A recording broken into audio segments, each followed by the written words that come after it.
સમાચારમાં આગળ વાત કરીએ તો રાજ્યમાં માર્ચ મહિનાના પ્રારંભે જ હીટ વેવનો પ્રારંભ થઈ ચૂક્યો છે। હવામાન વિભાગે 10 થી 13 માર્ચ સુધી રાજ્યના અલગ અલગ જિલ્લાઓમાં યલો એલર્ટ જાહેર કરીને હીટ વેવની આગાહી કરી છે। ત્યારે 13 જિલ્લાઓમાં યલો એલર્ટ પણ આપવામાં આવ્યું છે। હવામાન નિષ્ણાત પરેશ ગોસ્વામીના મતે આ વર્ષે ગરમી તેના બધા જ રેકોર્ડ તોડે તેવી શક્યતાઓ પણ વ્યક્ત કરવામાં આવી રહી છે। સૌરાષ્ટ્ર, કચ્છ અને દક્ષિણ ગુજરાતના સમુદ્રકાંઠામાં પવનની ગતિમાં વધારો થતા 13 માર્ચ સુધી લોકો ગરમી અને ઉકળાટનો અનુભવ કરશે।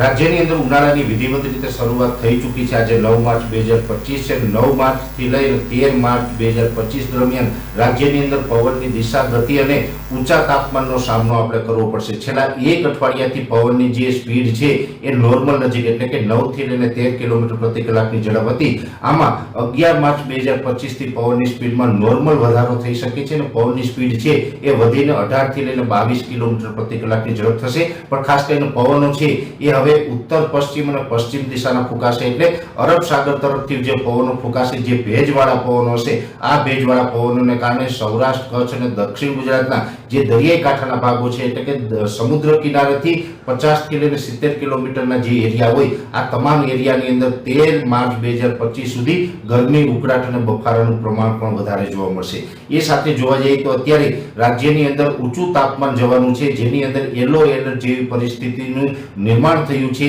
એટલે આજે 9 માર્ચ 2025 થી લઈને 13 માર્ચ 2025 દરમિયાન રાજ્યની અંદર ઊંચું તાપમાન જશે ને રાજ્યની અંદર અનેક વિસ્તારોની અંદર તાપમાન છે 40 ડિગ્રીને પાર પણ થશે તેવી શક્યતાઓ દેખાઈ રહી છે।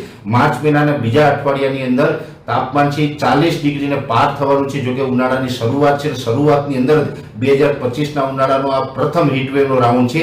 આ હીટવેવના રાઉન્ડ જેવા જ આવનારા સમયમાં પણ અનેક હીટવેવના રાઉન્ડ જોવા મળશે। જો કે આ વર્ષે તાપમાન છે તે ખૂબ ઊંચું પણ જોવા મળશે।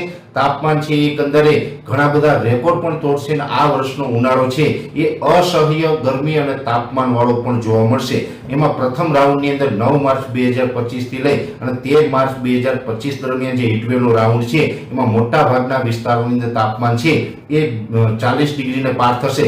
જેમાં ખાસ કરીને કચ્છના ભુજ, ભચાઉ અને રાપર જેવા વિસ્તારોની અંદર પણ તાપમાન ઊંચું જોવા મળી શકે। એ સાથે સૌરાષ્ટ્રના જામનગર, મોરબી, સુરેન્દ્રનગર, રાજકોટ, બોટાદ અને જુનાગઢ સાથે અમરેલી જેવા વિસ્તારો છે, આ તમામ વિસ્તારોની અંદર તાપમાન છે એ 40 ડિગ્રીને પાર થાય તેવી પૂરી શક્યતાઓ છે।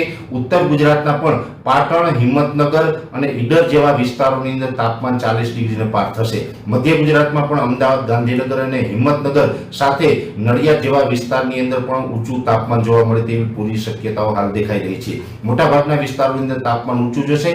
જો કે દક્ષિણ ગુજરાતના જે તમામ વિસ્તારો છે એની અંદર તાપમાન છે એ 36 થી લઈને 40 ડિગ્રીની રેન્જમાં જોવા મળશે। રાજ્યના બીજા વિસ્તારો કરતાં દક્ષિણ ગુજરાતનું તાપમાન 1 થી 2 ડિગ્રી નીચું જોવા મળશે। પણ દરિયાકાંઠાના જે પવનો ફૂંકાશે તેને કારણે દક્ષિણ ગુજરાતની અંદર પણ ગરમી, ઉકળાટ અને બફારો છે અસહ્ય હશે। એટલે ઓવરઓલ જોવા જઈએ તો આજે 9 માર્ચ 2025 થી લઈ અને 13 માર્ચ 2025 દરમિયાન રાજ્યની અંદર ગરમી અને ઊંચું તાપમાન આપણે જોવા મળે અને હીટવેવનો માહોલ છે આ ટાઈપનો માહોલ જોવા મળે તેવી પૂરી શક્યતાઓ છે।